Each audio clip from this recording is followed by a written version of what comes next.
नमस्ते। कैसे हो दोस्तों। परंपराओं के जिस देश में हम जी रहे हैं वहाँ अनगिनत परंपराएं ज़िंदगी का हिस्सा बन चुकी हैं। ऐसी परंपराएं जिनके हमें उद्देश्य भी नहीं पता। ऐसी परंपराएं जो हमने अपने पूर्वजों से ग्रहण की बिना उनसे सवाल किए। क्या इस बदलते परिवेश में, क्या इस बदलते समाज में हमें उन परंपराओं को फॉलो करना चाहिए?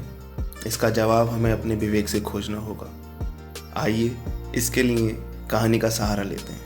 वैसे तो कहानी सुनाना भी परंपरा ही है, पर इससे निर्णय लेने में आसानी होगी। तो सुनते हैं कहानी।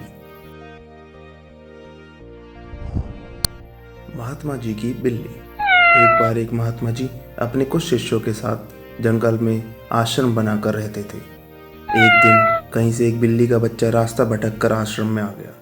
महात्मा जी ने उस भूखे प्यासे बिल्ली के बच्चे को दूध रोटी खिलाई। वह बच्चा वहीं आश्रम में रहकर पलने लगा।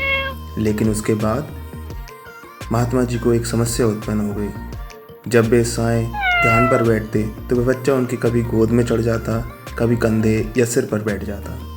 तो महात्मा जी ने अपने एक शिष्य को बुलाकर कहा, देखो, जब मैं साएं ध्यान पर बैठूं, इससे पूर्व तुम इस बच्चे को दूर एक पेड़ पर बांध आया करो।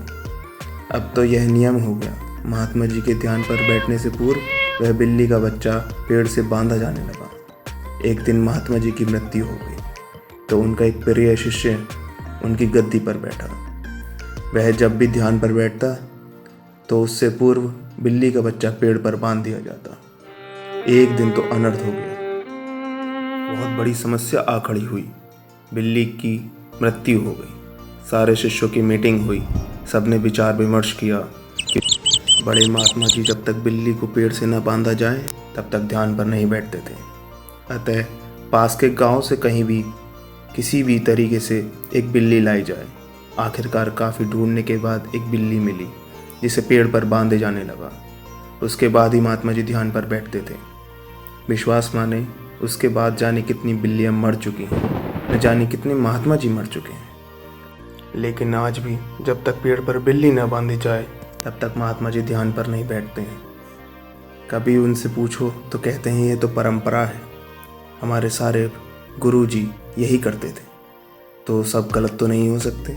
कुछ भी हो जाए हम अपनी परंपरा नहीं छोड़ सकते। यह तो हुई उन महात्मा जी की और उनके शिष्यों की बात। पर कहीं ना कहीं हम सब ने भी एक ना एक या एक से भी ज़्यादा अनेकों बिल्लियाँ पाल रखी हैं। कभी गौर किया है इन बिल्लियों पर? सैकड़ों वर्षों से हम ऐसे ही और कुछ अनजाने और कुछ चंद स्वार्थी तत्वों द्वारा निर्मित परंपराओं के जाल में जकड़े हुए। ज़रूरत इस बात की है कि हम ऐसी परंपराओं और अंधविश्वासों को अब और न पनपने दें और अगली बार ऐसी किसी चीज़ पर यकीन करने से पहले ये सोच लें कि कहीं हम जाने अनजाने में कोई अंधविश्वास रूपी बिल्ली तो नहीं पाल रहे। धन्यवाद।